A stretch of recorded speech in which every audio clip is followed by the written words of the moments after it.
Do you remember me getting sick? Once again, please. Don't be scared. How much for this one? Welcome to Screen Recaps, and today we're going to be recapping the movie Unbreakable. The film opens as we see a baby being born in West Philadelphia. This is Elijah Price. Elijah is so brittle that he is born with broken arms and legs. As he grows older, he is taunted at school and called Mr. Glass by his classmates since he is so fragile. As an adult, he runs a successful high-priced comic book art gallery specializing in original drawings of superheroes. David Dunn is a security guard at the local college stadium. His marriage is crumbling, and in fact, his wife, Audrey Dunn, sleeps downstairs in their son's room, and David sleeps upstairs with his son. On his way back home from a job interview in New York, David's train malfunctions and derails, killing everyone on board except David. He doesn't even have a scratch. After the memorial service for the crash victims, David finds a note on his windshield.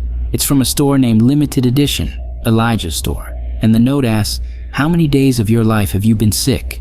David asks his boss and his wife, but no one can ever remember him being sick. David takes his son to Limited Edition, where he meets Elijah. Elijah explains his theory to David. If Elijah can be born with brittle bones and very easily hurt, shouldn't there be someone the exact opposite?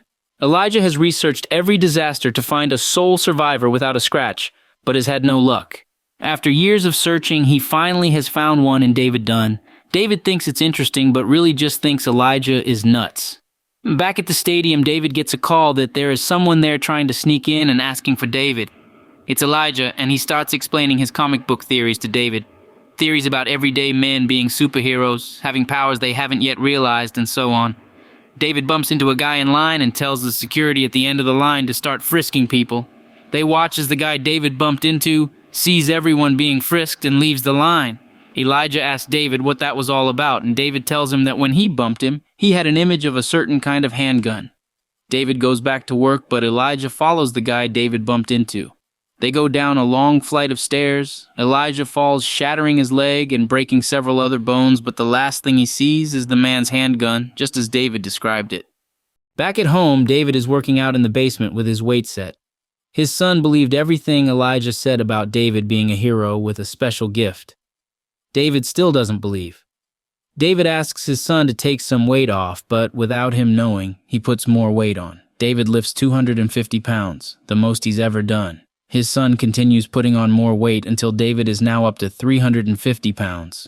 He has had all this strength all along that he never knew. Elijah needs his leg rehabbed, and his nurse is Audrey, David's wife. Elijah asks her questions about her and David, and she explains to him how when they were going out, David was a star football player but got in a car accident due to icy roads. David never played football again. It was because of that she and David were married. Had he continued to play, she knows they would have grown apart.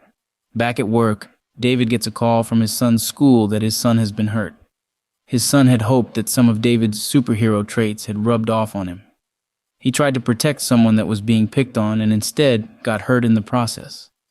The school nurse remembers David from when he was at that same school. In fact, it was because of David that they have strict rules about the pool. It seems that David had been picked on near the pool when he was a student there.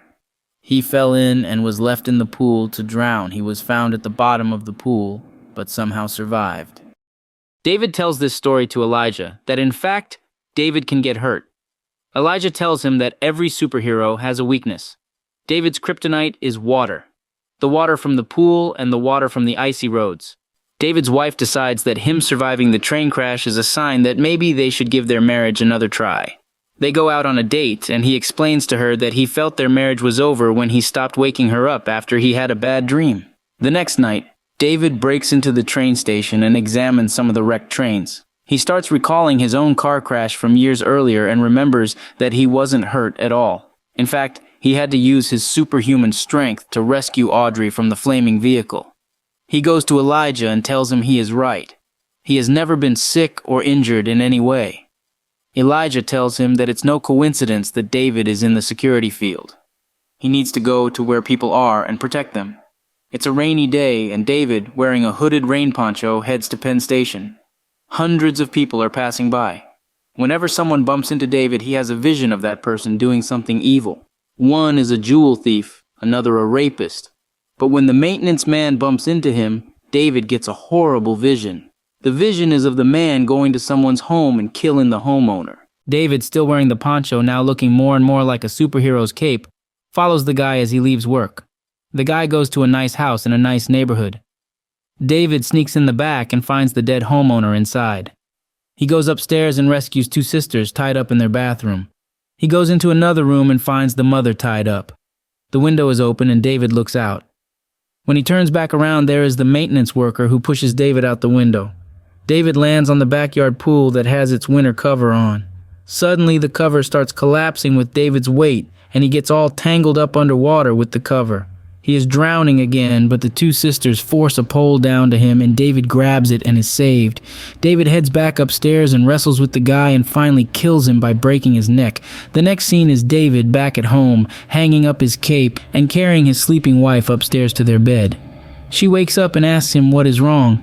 "I had a bad dream," he says. In the morning, while having breakfast, David slides the newspaper over to his son and holds a finger to his mouth to shush him. The headline tells of a mystery hero that saved the two girls. The picture is an artist's rendition of what the girls saw. It shows a superhero-like figure with a hood and cape. The boy looks up at his dad and David just smiles and nods. David goes to Elijah's gallery where Elijah is having a huge gathering for a special show. He and David go to Elijah's back office so they can discuss what had happened. Elijah has been in a wheelchair since his fall. He's really proud of David and they shake hands. Suddenly, while shaking hands, David has a vision of Elijah setting a building on fire. Another vision of Elijah causing a plane crash. And finally, a vision of Elijah exiting the driving compartment of David's train that crashed. David looks around Elijah's office and is horrified at what he sees. Newspaper clippings of hundreds of disasters from around the world. Elijah is the mastermind behind all these events and has staged them for his own selfish benefit. Just like in the comics, every evil villain needs a worthy adversary, and Elijah has finally found his. David backs away in horror as Elijah, who in his wheelchair and proclaims, "They call me Mr. Glass."